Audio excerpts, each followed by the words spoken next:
পরীক্ষার ভেতর চাকরি করতে হবে না ইকনকে, ঘোষণা শিক্ষামন্ত্রীর। বিকেলে বাবার দাফন সম্পন্ন করে রাতে কৃষি ব্যাংকের এটিএম বুথে দায়িত্ব পালন এবং পরদিন সকালে এইচএসসি পরীক্ষায় অংশ নেওয়া বাগেরহাটের শিক্ষার্থী ইকনের পড়ালেখার দায়িত্ব নেওয়ার ঘোষণা দিয়েছেন শিক্ষা এবং প্রাথমিক ও গণশিক্ষামন্ত্রী আ.ন.ম.ড এহসানুল হক মিলন। পাশাপাশি পরীক্ষাকালীন সময়ে তাকে আর্থিক সহায়তা দেওয়ারও উদ্যোগ নেওয়া হয়েছে।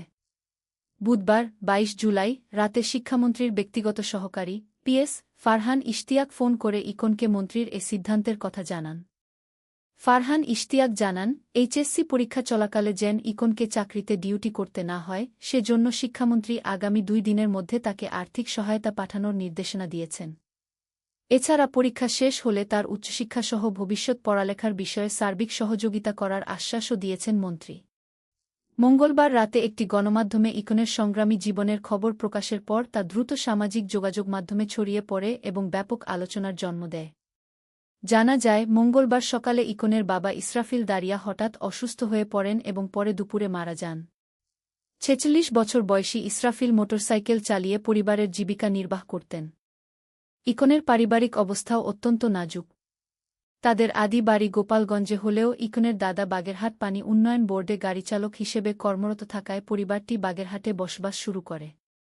অবসরের পর দাদা গোপালগঞ্জে ফিরে গেলেও ইসরাফিল বাগেরহাটেই থেকে যান। বর্তমানে ইকন তার মা ও মানসিক ভারসাম্যহীন এক ভাইকে নিয়ে মাসে ৪,০০০ টাকা ভাড়ার একটি বাসায় বসবাস করেন। বাবার মৃত্যুজনিত শোকের মধ্যেও সংসারের দায় কাঁধে নিয়ে ইকন সেদিন রাতেই কৃষি ব্যাংকের একটি এটিএম বুথে ডিউটি পালন করেন।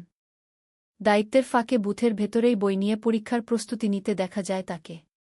সেখানেই তার সঙ্গে কথা বলে পুরো ঘটনার কথা জানতে পারেন কালবেলার জেলা প্রতিনিধি। পরদিন সকালে তিনি এইচএসসি পরীক্ষায় অংশ নেন। ইকনের এই সংগ্রামের গল্প প্রকাশের পর বিভিন্ন মহলে ব্যাপক সাড়া পড়ে। এরই ধারাবাহিকতায় তার পাশে দাঁড়ানোর ঘোষণা দিলেন শিক্ষা এবং প্রাথমিক ও গণশিক্ষামন্ত্রী আ.ন.ম.ড এহসানুল হক মিলন। আমাদের নিউজ দেখার জন্য ধন্যবাদ। এতক্ষণ আপনাদের সাথে ছিলাম আমি ফারজানা আক্তার অধরা।